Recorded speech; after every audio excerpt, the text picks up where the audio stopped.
मोनाली ऐक ना. बोला ना. बाहेर पाऊस पडतोय, काहीतरी गरम गरम बनव ना खायला. काय बनवायचं? बनव तुला जे आवडेल ते. मॅगीची भजी बनवू? हो मग आवडेल मला. Hi guys, welcome back to my channel. आज मी घेऊन आली आहे अशी भन्नाट आणि अगदी वेगळी रेसिपी, जी पाहिल्यावर तुम्ही पण म्हणाल, अरे वा, मॅगीचे भजी पण बनतात. होय, आज आपण बनवणार आहोत कुरकुरीत, खुसखुशीत आणि चविष्ट मॅगीची भजी. ही रेसिपी इतकी सोपी आहे की अगदी सहज कोणी पण बनवू शकतात. पावसाळ्यात गरमागरम चहा आणि भजे एकदम परफेक्ट कॉम्बिनेशन आहे.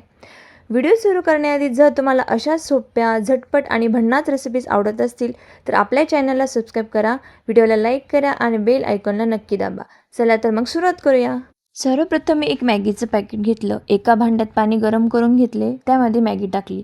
पण इथे एक छोटीशी ट्रिक वापरली आहे. मॅगी पूर्ण शिजवलेली नाही, फक्त 70 ते 80% शिजवून घेतली आणि गॅस बंद केला, कारण नंतर मी पुन्हा तळणार आहे. जर मॅगी जास्त शिजली तर भजी कुरकुरीत होत नाही. आता ही शिजलेली मॅगी मी गाळून घेतली आणि थोडी थंड होऊन दिली. थंड झाल्यावर ती एका मोठ्या बाउलमध्ये काढून घेतली. त्यात बारीक चिरलेला कांदा, बारीक चिरलेला टोमॅटो, हिरवी मिरची, कोथिंबीर हे सर्व टाकून घ्यायचं. आता त्यात 1 चमचा लाल तिखट, थोडी हळद, जिरे पावडर, 1 चमचा ओवा आणि चवीनुसार मीठ टाकायचं आणि मॅगी मसाला घालायचा. लक्षात ठेवा, मॅगी मसाल्यात आधीच मीठ असतं, त्यामुळे मीठ थोडं जपून टाकायचं. आता हे सगळं छान एकत्र करून घेतलं.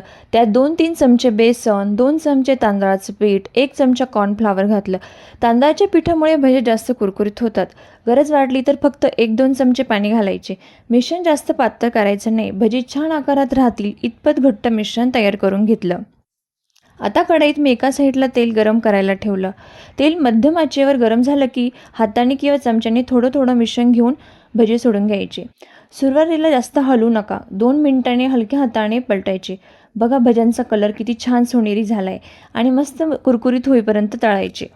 आता काही खास टिप्स सांगते. जर भजे जास्त तेल पीत असतील तर मिश्रण थोडं सैल झालं आहे, अशा वेळी थोडंसं बेसन किंवा तांदळाचं पीठ वाढवायचं. भजे अजून कुरकुरीत हवे असतील तर तळताना गॅस मध्यम ठेवायचा. खूप मोठ्या आचेवर बाहेरून लाल होतात पण आतून नीट शिजत नाही. या रेसिपीची सर्वात मोठी खासियत म्हणजे घरात असलेल्या साध्या पदार्थापासून काहीतरी वेगळं आणि चविष्ट बनतं. मुलांच्या टिफिनसाठी, संध्याकाळच्या नाश्त्यासाठी किंवा अचानक पाहुणे आले तरी ही रेसिपी अगदी योग्य आहे. जर तुम्ही रेसिपी करून पाहिली तर मला कमेंटमध्ये नक्की सांगा की तुम्हाला कशी वाटली. तुमच्या काही खास टिप्स असतील त्या देखील शेअर करा. तुमच्या कमेंट्स वाचायला मला खूप आवडतील. अशाच भन्नाट वेगवेगळ्या रेसिपीजसाठी आपल्या चॅनलसोबत नक्की जोडलेले राहा. व्हिडिओ आवडला असेल तर लाईक करा, तुमच्या फ्रेंड्ससोबत पण शेअर करा आणि चॅनलला सबस्क्राईब करायला विसरू नका. पुन्हा भेटूया अशा नवीन, सोप्या आणि चविष्ट रेसिपीज. तोपर्यंत काळजी घ्या, आनंदी राहा आणि स्वादिष्ट पदार्थ बनवत राहा. तोपर्यंत बाय बाय.